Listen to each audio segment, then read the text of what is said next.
Hey guys, this is going to be my first review on this channel. I think the format I'm going to aim for is 4 to 5 minutes of spoiler-free review and then probably a minute or two afterwards of some specific things that I would like to mention. So, let's get started.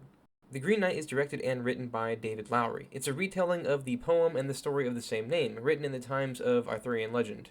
The film stars Dev Patel as Gawain, a drunken and unproven young man looking for greatness. He wants to be a knight and takes up the Green Knight's offer that anyone brave enough to behead him shall be brave enough to allow the Green Knight to return the favor in 1 year's time. Gawain takes up the Green Knight's offer thinking it will result in his knighthood.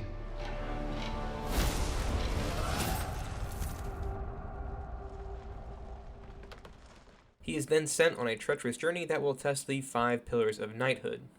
So, the movie opens with narration telling us that this story is unlike anything we've been told before. Different fonts, styles, and typography briefly flash on the screen to showcase that these are all going to be like kind of a mismatch of the story we once knew, for better and for worse. So, while the technical aspects of the film are sublime and an absolute treat to experience on the big screen, the script and narrative of the film kind of leave a lot to be desired. Luckily, I'm familiar with Arthurian Legend, and I actually read Sir Gawain and the Green Knight in college, so I didn't struggle to piece together the narrative and understand what was happening.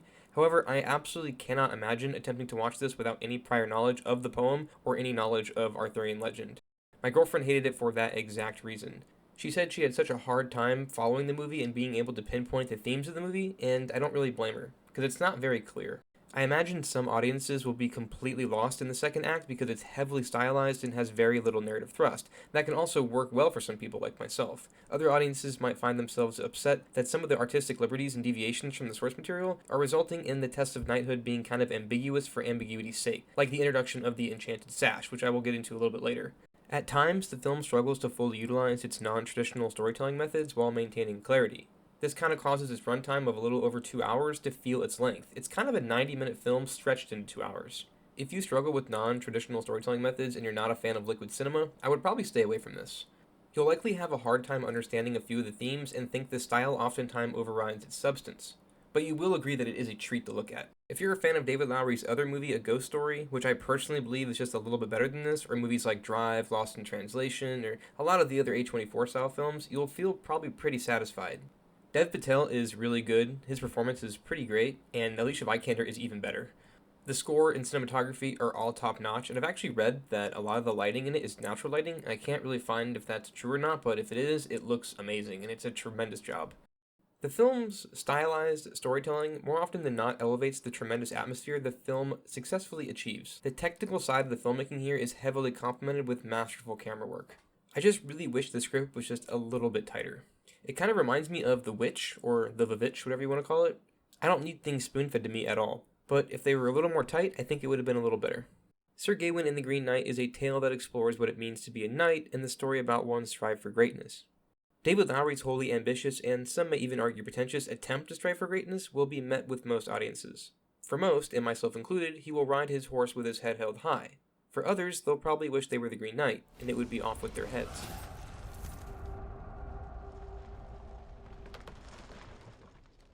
So now I'm going to get a little more into spoilers to give some specifics. So again, the film has an issue with clarity. While the beginning sequence of the Green Knight riding into town and interrupting the meeting is really cool and really well done, a lot of the dialogue is spoken in Old English and has a lot of voice modifiers on it. It makes it really hard to understand what they're saying sometimes. The dialogue itself is also kind of cryptic, so I found myself thinking like, wait, what did they just say? And then piecing it together a few scenes later.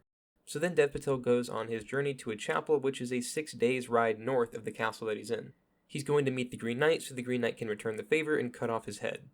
So, upon his journey, he's supposed to have the 5 pillars of knighthood tested. The original poem and story is pretty clear about what these are, and the film doesn't really explain it at all. It has some moments in the beginning where he talks about how he wants to be a knight, he looks around, he sees legends, he's asked to share a story, and he doesn't have a story to tell, and he's clearly embarrassed and ashamed of it, but we never get any inclination of what it means to be a knight, or what the 5 pillars are. It also mentions this theme of like great versus good, which his girlfriend mentions, but it's never really fully explored after that.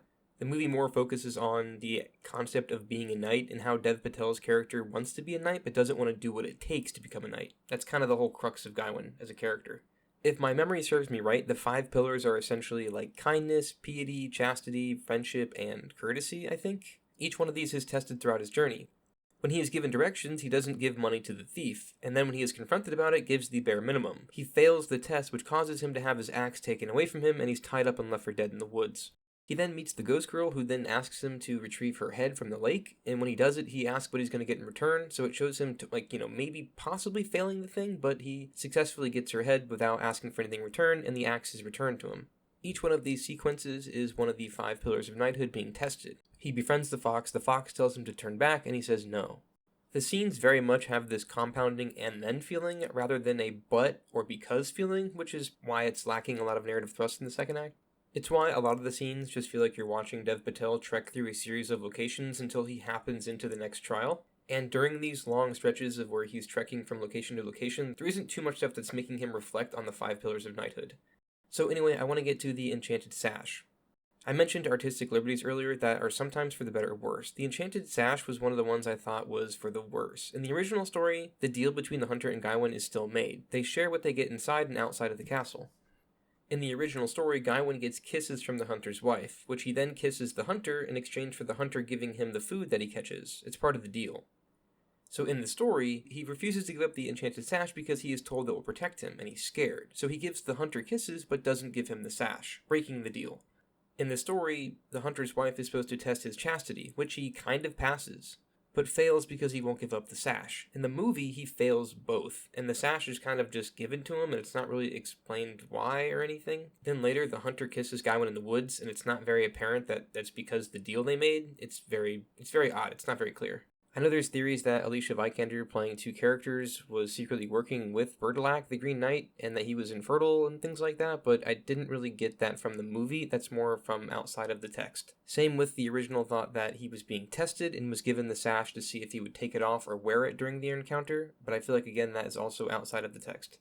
Anyway, Gawain finally reaches the church, and I think the entire end sequence is super well executed. It shows his life had he ran away, and had he been a coward and failed his test of knighthood. It shows him steal the baby from his girlfriend, who then starts to hate him, for obvious reasons. His son ends up dying, and it shows how his cowardice will slowly destroy his life. So it cuts back to him about to be beheaded, and it shows him he gives up the sash and lowers his neck. He's actually going to do what it takes to become a knight and honor the deal they made at the beginning of the movie, once he finally shows enough courage.